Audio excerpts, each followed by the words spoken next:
पश्चिम आशियातील तणाव जैसे थे, वर्क फ्रॉम होम पद्धत स्वीकारा. तणावाच्या पार्श्वभूमीवर पंतप्रधान मोदींचं देशवासियांना आवाहन.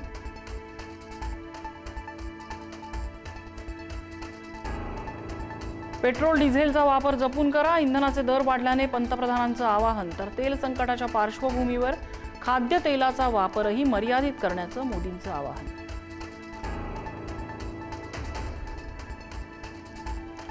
एक वर्ष सोनं खरेदी करू नका. परकीय चलन वाचवण्यावर आपल्याला भर द्यायचा आहे. पंतप्रधान मोदींचं देशाला आवाहन.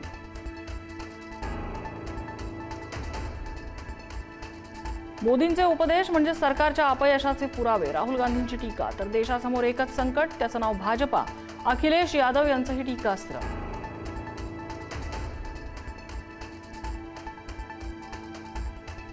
टीसीएस धर्मांतर आणि लैंगिक शोषण प्रकरणी निदा खानला 14 दिवसांची न्यायालयीन कोठडी. न्यायालयीन कोठडीने टीसीएस प्रकरणातील तपासाला नवं वळण.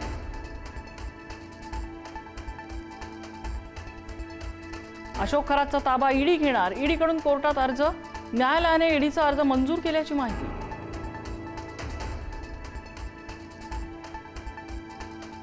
एसआयटीकडून रुपाली चाकणकरांवर प्रश्नांचा भडीमार. खरातच्या फार्म हाऊसवर किती वेळा गेलात, कोणत्या पूजा केल्या, खरातच्या आर्थिक गैरव्यवहारांविषयी विचारणा.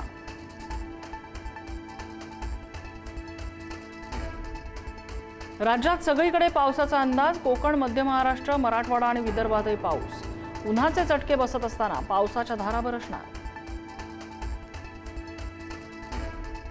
आत्महत्यांच्या यादीत मुंबई देशात तिसरी. विवाहित पुरुषांच्या आत्महत्येचं प्रमाण 71% अधिक. कौटुंबिक ताण, बेरोजगारी यामुळे आत्महत्येत वाढ.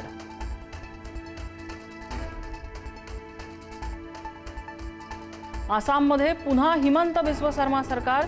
भाजपची एकहाती सत्ता आणली. उद्या मुख्यमंत्री पदाची शपथ घेणार.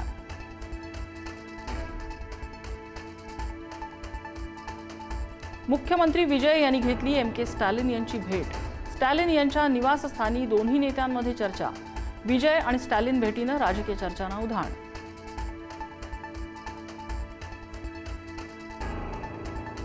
सोमनाथ मंदिराच्या जीर्णोद्धाराला 75 वर्ष पूर्ण. सोमनाथ मंदिर परिसर वायुसेनेचा अभूतपूर्व एअर शो.